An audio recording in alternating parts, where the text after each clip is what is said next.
వివాహం వ్యవహారంపై తెలంగాణ ఎన్హెచ్ఆర్సీ అధ్యక్షురాలు సైరాబాను మండిపడ్డారు. బాల్య వివాహం జరుగుతుందని సమాచారం ఇచ్చిన వారిపైనే తప్పుడు కేసులు నమోదు చేయడం అన్యాయమన్నారు.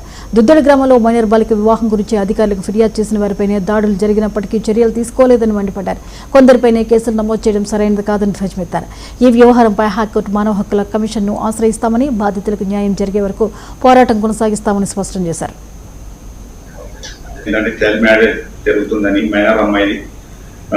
డైల్ 100 కాల్ చేసిండే. డైల్ 100 వాళ్ళు ఏం చేసిందంటే మళ్ళీ చైల్డ్ డిపార్ట్మెంట్ వాళ్ళకు ఇన్ఫార్మ్ చేశారు.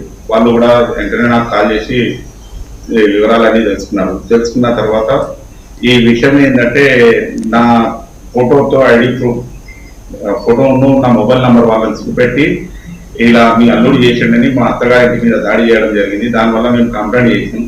దాని మీద కూడా మాకు ఏ స్పందన రాలే.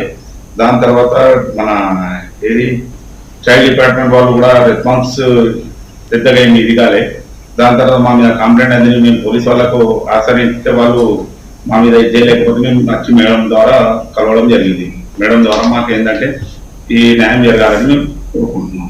ఏంటంటే చైల్డ్ మ్యారేజ్ జరుగుతుందని మైనర్ అమ్మాయిది డైల్ 100 కాల్ చేసిండే. డైల్ 100 వాళ్ళు ఏం చేసిందంటే మళ్ళీ చైల్డ్ డిపార్ట్మెంట్ వాళ్ళకు ఇన్ఫార్మ్ చేశారు. వాళ్ళు కూడా వెంటనే నాకు కాల్ చేసి వివరాలన్నీ తెలుసుకున్న తర్వాత ఈ విషయం ఏంటంటే నా